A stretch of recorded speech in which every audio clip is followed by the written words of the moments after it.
We continue to reflect on the issue of the Umkhonto weSizwe Party.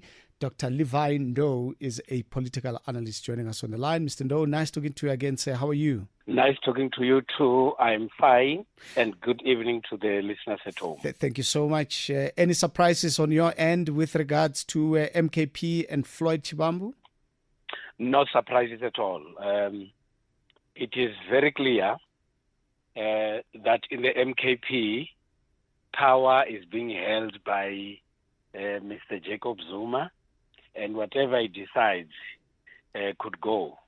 But also there was speculation that has been there for quite some time about some members of the MKP and some in the leadership positions who were not happy with the presence of Mr. Shivamvu in the party, and that prepared sufficient ground for those who want him out of the MKP to act very swiftly.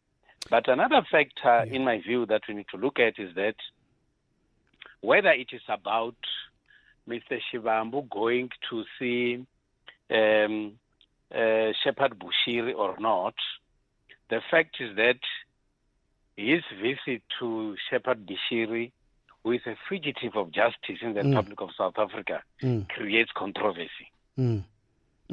So why are we not seeing Zuma and MK Party, why are we not seeing them as being decisive and taking immediate action, particularly on an issue that is as sensitive as this one? I think they decided to move very carefully, and they could have decided to read the ground. And what they cite as reasons is that the constituencies of the MKP were not happy with Floyd's conduct going to Malawi. They also say that they got a lot of complaints that came from different other groupings of society who were saying, why did they allow Mr. Shivamvu to go to Malawi?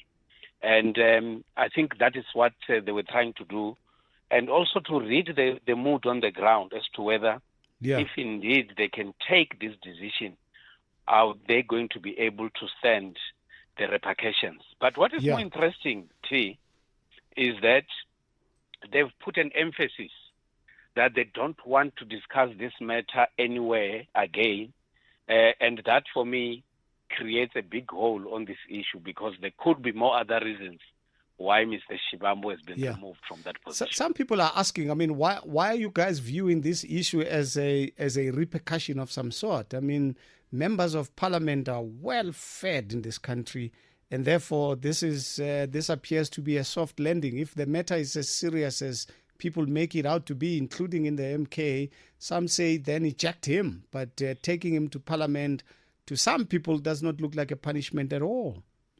Well, I think they did not want to be more predictable. They did not want to be or to do what they are known for. They could have decided to take a soft spot or a soft route and say, we're taking you to parliament, and by doing so, Mr. Shivamvu is aware that he has relinquished a lot of powers from the party. He's also aware that now the distance between him and Jacob Zuma is going to be much wider, and I think he becomes more vulnerable now that he's in parliament. What I'm waiting to see is how is he going to relate with other MPs in parliament, because that could also create problems for MKP members. And some people are of the view that even in parliament he may not stay that long. That is the view that I would think of as well, because hence I said that they would have taken a softer route now, because they did not want to just dismiss him outrightly. But if indeed his relationship with other members of the party is not very strong, it could also be very easy for him to be removed also as an MP. We don't know what is the plan of the MKP with the people that they recruit and they also expel. But what we do know is that decisions are taken at MKP and they are implemented, and no one is safe in that party. Wouldn't this not backfire, though? Because in the ANC, we learned of this terminology, the coalition of the wounded. Is this not the incubation within the MK party of the coalition of the wounded? They could have read the mood on the ground, firstly.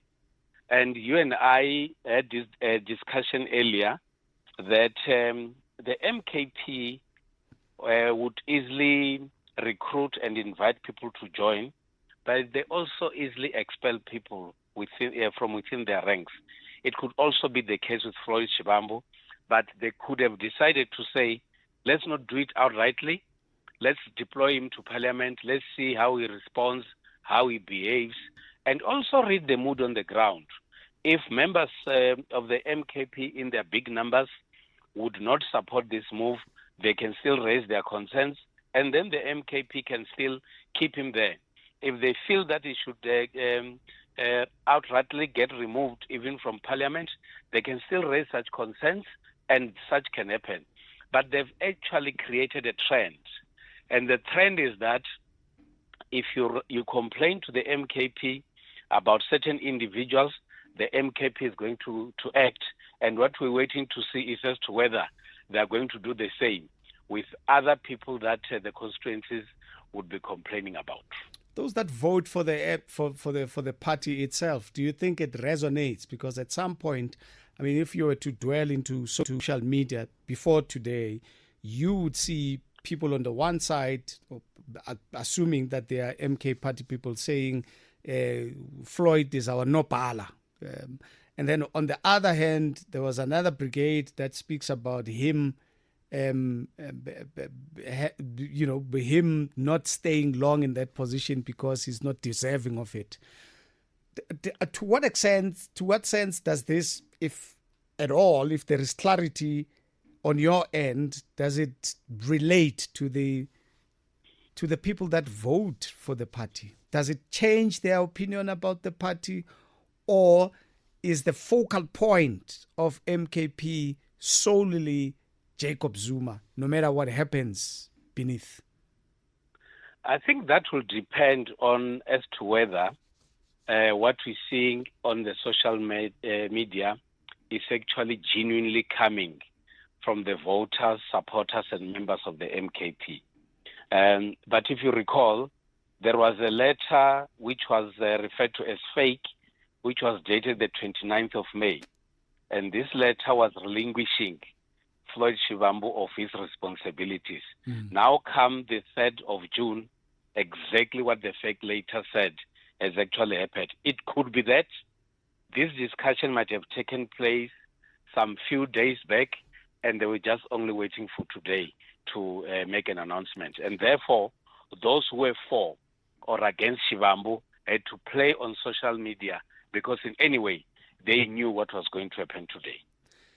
I'm also quite interested in MK Party in Mpumalanga, because it looks like I don't know what to believe, but it looks like Mary Padi is still an MKP. So I'm not too sure what then will happen to the convener. Most people are not too sure about the convener, Advocate Mkhwebane, who was appointed by the leadership, and Mary Padi, because it appears as if there are two parallel structures in Mpumalanga. There are two conveners, and both of them appears to be confident enough that they actually legitimately occupy such positions. And it's quite interesting that the leadership of the MKP has not come out clear to clarify these issues to the general public as to whether who is the real convener of the MKP in Mpumalanga. But those are some of the issues that the MKP, in my view, should be able to deal with very decisively, because these are issues that have got a potential to divide a political party as young as the MKP. We shall see what happens eventually, but quite interesting developments indeed. Thank you so much, Dr. Ndou. As always, we really appreciate your insights. You're always welcome.